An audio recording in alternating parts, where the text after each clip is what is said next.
Hello everyone, कैसे हैं आप सब।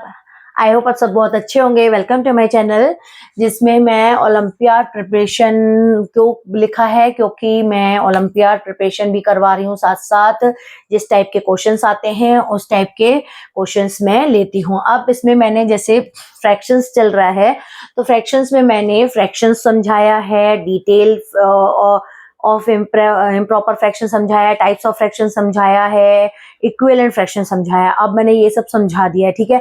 अगर आपको वो वीडियोस देखनी है तो मेरे यूट्यूब चैनल पे जाके आप वो वीडियोस देख सकते हैं। अभी मैंने आज लिखा है, आज का टॉपिक लिया है कंपेयरिंग ऑफ फ्रैक्शंस, ठीक है। अब हम कंपेयरिंग ऑफ फ्रैक्शंस क्यों करते हैं, मतलब हम कंपेयर क्यों करते हैं, क्यों हमें फ्रैक्शंस को कंपेयर करना है।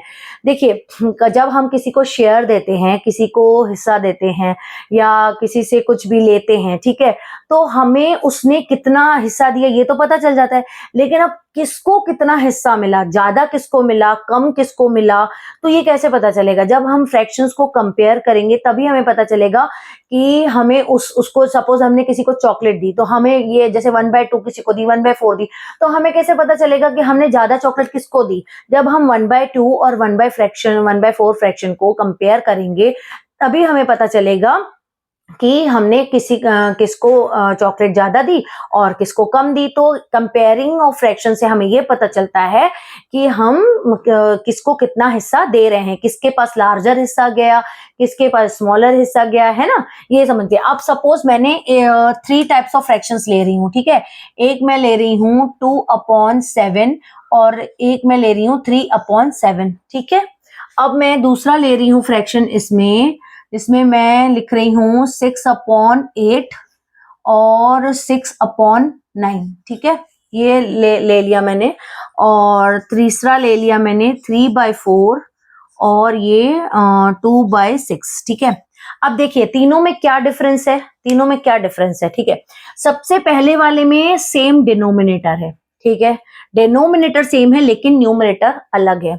अब सेकंड वाले में क्या किया है मैंने, न्यूमरेटर सेम रखा है लेकिन डिनोमिनेटर आपका डिफरेंट है, ठीक है।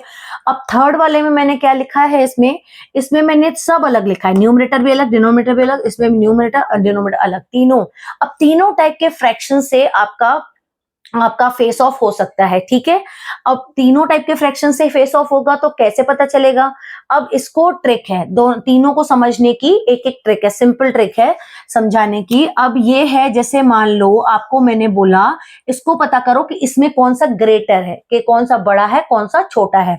तो अगर आपका डिनोमिनेटर छोटा है, डिनोमिनेटर सेम है, अगर सेम डिनोमिनेटर है तो आपको ये देखना है कि आपका जो ऊपर वाला है वो कौन सा बड़ा है और कौन सा छोटा है। तो आपको ये पता है कि 2 छोटा है और 3 बड़ा है, ये आपको पता है 1 2 3 से काउंटिंग से। तो 2 आपका क्या है, ग्रेटर है, और 3 आपका क्या है, ये स्मॉलर है और ये ग्रेटर है, 3 ग्रेटर है। आपको ये ग्रेटर साइन की एक बात पता है कि जिसकी तरफ ओपन होता है ये फेस जो होता है, ये ओपन होता है, वो ग्रेटर होता है, ठीक है। और जिसकी तरफ ये जो फेस होता है ये क्लोज होता है, वो होता है स्मॉलर, ठीक है। तो अब आपको ये पता चल रहा है 2 छोटा है और 3 बड़ा है, तो इट मींस ये वाला फ्रैक्शन आपका क्या है, ग्रेटर है। आप कैसे बताएंगे, 2/7 इज स्मॉलर देन 3/7 या 3/7 इज ग्रेटर देन 2/7। मतलब कि सेम डिनोमिनेटर है तो ग्रेटर न्यूमरेटर देखना है आपको। क्या देखना है, ग्रेटर न्यूमरेटर, ठीक है। ग्रेटर न्यूमरेटर से आपको पता चल जाएगा कि आपका क्या है, कौन सा छोटा है और कौन सा बड़ा है, ठीक है। आपको ये समझ में आया होगा कि ऊपर आप अगर डिनोमिनेटर सेम है तो न्यूमरेटर को आप देखिए, न्यूमरेटर में क्या है, उससे आपको पता चल जाएगा कि ये कौन सा छोटा है कौन सा बड़ा है। बहुत इजी है ये। फिर आप आ जाइए यहाँ पे सेकंड वाले में। अब सेकंड वाले में क्या करना है आपको कि जैसे 8 सेम न्यूमरेटर है, ठीक है। अब क्या है, ये सेम न्यूमरेटर, ठीक है। अब डिनोमिनेटर आपको क्या करना है, जो सबसे छोटा है वही ग्रेटर है। अब जैसे 8/9 है, 8 है और 9 है। अब ये बताइए छोटा कौन सा है, 8 है ना। 8 is smaller than 9, 8 is smaller than 9। ये इतना पता है आपको, 8 इज स्मॉलर देन 9, मतलब 8 छोटा है 9 से। तो ये वाला फ्रैक्शन क्या होगा, अगर ये स्मॉल है तो दैट मीन्स ये वाला आपका, जब आप कंपेयरिंग करेंगे तो इसका आंसर क्या आएगा, 6/8 इज ग्रेटर देन 6/9। मतलब कि आपका अगर न्यूमरेटर सेम है तो नीचे वाले में आपको ये देखना है डिनोमिनेटर कौन सा छोटा है कौन सा बड़ा है। जैसे आपने इसमें देखा था, इसमें तो सीधा सीधा प्रोसेस है कि अगर न्यूमरेटर क्या है आपका छोटा है तो छोटा है, और न्यूमरेटर बड़ा है तो बड़ा है, वो फ्रैक्शन ही छोटा बड़ा है। लेकिन इसमें उल्टा है, इसमें क्या है, आपको जस्ट अपोजिट करना है। अगर डिनोमिनेटर आपका छोटा है तो वो फ्रैक्शन क्या होगा, ग्रेटर। क्या होगा वो फ्रैक्शन, ग्रेटर होगा।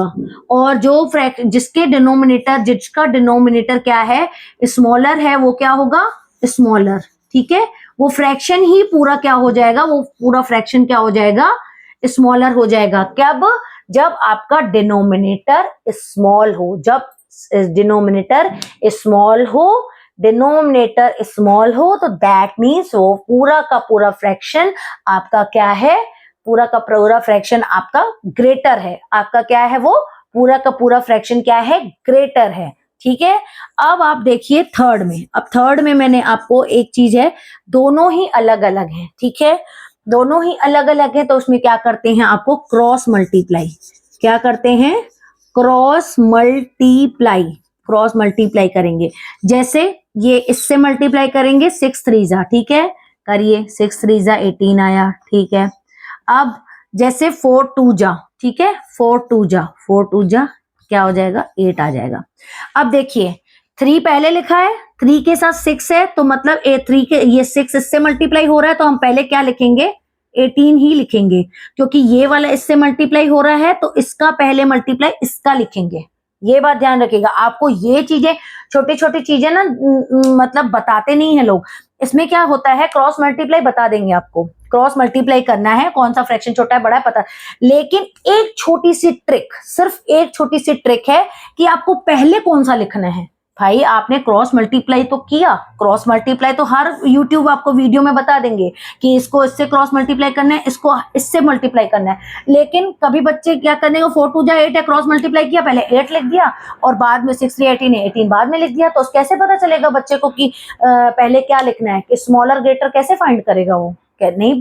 क्रॉस मल्टीप्लाई आपको हर एक वीडियो में मिल जाएगा कि इसको क्रॉस मल्टीप्लाई करिए, लेकिन लिखना कैसे है, जब ये नंबर जैसे 3 है, 3 नंबर पहले है, तो जब इसका क्रॉस मल्टीप्लाई लिख रहे हैं तो पहले इसका मल्टीप्लाई लिखेंगे।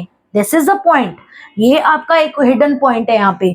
और यहाँ पे 4 2 जा 8 है, 4 2 जा 8 है, तो इसको, ये 2 बाद में है तो इसका मल्टीप्लाई हम बाद में लिखेंगे। ठीक है, अब कंपेयर करिए आप 18 और 8 में, तो कौन सा छोटा है कौन सा बड़ा है, ये आपका है छोटा और ये आपका है बड़ा। ठीक है, ये बड़ा है और ये छोटा है, तो कैसे करेंगे, आपको मैंने बताया था, ये क्लोज हो जाएगा और ये क्या हो जाएगा, ये ओपन माउथ हो जाएगा बड़ा। तो दैट मीन्स 18 किसका फ्रैक्शन आ रहा है, 18 किसका क्रॉस मल्टीप्लाई था, 3/4 का। तो आपका 3/4 क्या है, 3/4 क्या है, बड़ा है ना, ये बड़ा हो गया। और 2/6 से ये आपका फ्रैक्शन क्या हो जाएगा, बड़ा हो जाएगा, ग्रेटर हो जाएगा। कौन सा बड़ा हो जाएगा, दिस इज ग्रेटर वन और this is smaller one, greater और ये स्मॉलर। ठीक है, कैसे पता चला, 18 और 8 से, क्रॉस मल्टीप्लाई से। तो आई होप आपको जो मैंने अभी समझाया, एक बार मैं क्विक रिवीजन करवा देती हूँ। सेम डिनोमिनेटर तो ऊपर वाले को देखना है, बस आपको नीचे तो देखना ही नहीं है, सिर्फ सेम डिनोमिनेटर है तो ऊपर वाले को देखिए कौन सा छोटा है कौन सा बड़ा है, वही कॉन्सेप्ट है। छोटा जो छोटा है वो छोटा है, और जो बड़ा है वो बड़ा है। इसमें क्या करना है, सेम न्यूमरेटर तो जो छोटा है वही बड़ा है, वो फ्रैक्शन बड़ा है, तो that means this is a greater one. अब इसमें क्रॉस मल्टीप्लाई करना है, लेकिन क्रॉस मल्टीप्लाई में आपको मल्टीप्लाई कौन सा पहले लिखना है कंपेयर करने के लिए, 6 3 जा 18, 4 2 जा 8, तो पहले इसका मल्टीप्लाई लिखना है, जो आप क्रॉस मल्टीप्लाई करेंगे इसका जो मल्टीप्लाई आएगा पहले उसको लिखना है, क्योंकि पहले ये लिखा है 3 और 4 2 जा 8 इसका है, तो ये हम बाद में लिखेंगे 8। ठीक है, तो इससे हमें, अब देखिए, इससे हमें ये पता चलेगा दोनों नंबरों से कि छोटा कौन सा है बड़ा कौन सा है। दोनों नंबर में से छोटा ये 8 है और बड़ा कौन सा 18 है, तो ये आपका हो जाएगा 3/4 और फ्रैक्शन बढ़ा है 2.6 से। कंपेयरिंग ऑफ फ्रैक्शंस मैंने आज आपको कॉन्सेप्ट वाइज पूरा तीनों टाइप के जो होते हैं मैंने क्लियर करवा दिए हैं। आगे जब एडिशन आएंगे मैं आपको एक चीज और बताऊंगी कि इसको ये जो डिनोमिनेटर्स हैं ये जब डिफरेंट हो तो कैसे और वर्क होता है, प्लस माइनस में क्या होता है। अभी सिर्फ मैंने कंपेयरिंग करके ग्रेटर स्मॉलर बताया है। अभी इसको डिनोमिनेटर को सेम करना क्यों जरूरी है, कब सेम करना बहुत जरूरी होता है, ये मैं आपको नेक्स्ट वीडियो में बताऊंगी ताकि आपको कॉन्सेप्ट पूरा क्लियर हो जाए कि कब हमें डिनोमिनेटर सेम करना है। फिलहाल आप क्रॉस मल्टीप्लाई से सिर्फ स्मॉलर ग्रेटर फाइंड करना है तो हम ज्यादा चीजें क्यों करें कि हम एलसीएम लें, फिर हम पता करें, प्लस माइनस करें, फिर पता चले कि कौन सा ग्रेटर। एक और इसका मेथड है सेम डिनोमिनेटर को करने का, वो है एलसीएम मेथड, वो मैं आपको नेक्स्ट वीडियो में बताऊंगी। फिलहाल मेरे को ये लगा कि आप इजीली इस मेथड को समझ सकते हैं क्रॉस मल्टीप्लाई को, तो मैंने ये मेथड आपको बता दिया है। ठीक है, नेक्स्ट वीडियो में बताऊंगी। तब तक के लिए आप मेरे इस चैनल को सब्सक्राइब कर लीजिए, लाइक कर दीजिए। Thank you so much for watching, bye bye.